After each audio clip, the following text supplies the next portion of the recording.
नमस्कार दोस्तों आज आपको हम सुनाएंगे एक ईमानदार वीर बालक की कहानी।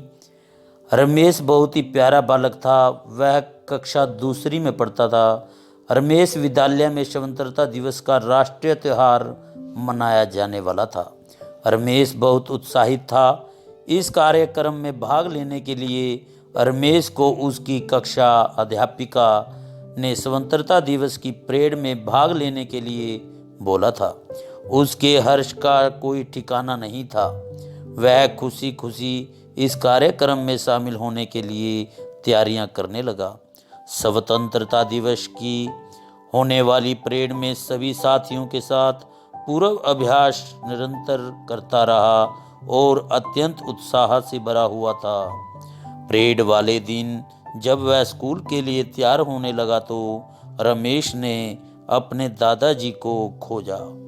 दादाजी रमेश के साथ निरंतर विद्यालय जाया करते थे उसे पहुंचाने, किंतु दादाजी नहीं मिले। माँ से पूछा तो माँ ने बताया दादाजी गांव गए हैं, वहाँ दादी की तबीयत खराब है और हॉस्पिटल में है। पिताजी भी गए हुए हैं। अब मैं तुम्हें स्कूल पहुंचाकर गांव निकलूंगी। रमेश ने यह बात सुनी तो बहुत दुखी हुआ और वह स्वयं भी दादी के पास जाने के लिए जिद करने लगा।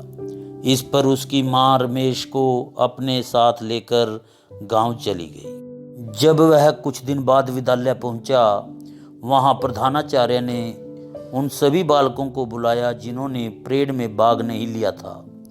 इस पर रमेश का नाम नहीं पुकारा गया। बाकी सभी विद्यार्थियों को उनके अभिभावक को लाने के लिए कहा गया। रमेश ने सोचा कि मेरा नाम प्रधानाचार्य ने नहीं बोला है, वह भूल गए होंगे। रमेश प्रधानाचार्य के ऑफिस में गया और उसने प्रधानाचार्य से कहा कि मैं भी उस दिन परेड में नहीं आया था, मगर आपने मेरा नाम नहीं लिया। क्या मुझे भी अपने माता पिता को बुलाकर लाना है? रमेश के इस सरल स्वभाव को देखकर प्रधानाचार्य खुशी हुए और उन्होंने रमेश से बताया कि तुम्हारे माता पिता ने फ़ोन करके तुम्हारे स्कूल न आने का कारण मुझे पहले ही बता दिया था। तुम्हारी ईमानदारी से मुझे खुशी हुई। तुम अच्छे से पढ़ाई करो और अगली बार परेड में निश्चित रूप से भाग लेना। तो हमें इस कहानी से नैतिक शिक्षा मिलती है कि सदैव सत्य बोलना चाहिए और सत्य का साथ देना चाहिए। व्यक्ति का स्वभाव ही उस व्यक्ति का परिचय है। तो दोस्तों, आशा करते हैं आपको हमारी यह कहानी पसंद आई होगी। तो हमारे चैनल को सब्सक्राइब करें, वीडियो को लाइक करें। धन्यवाद।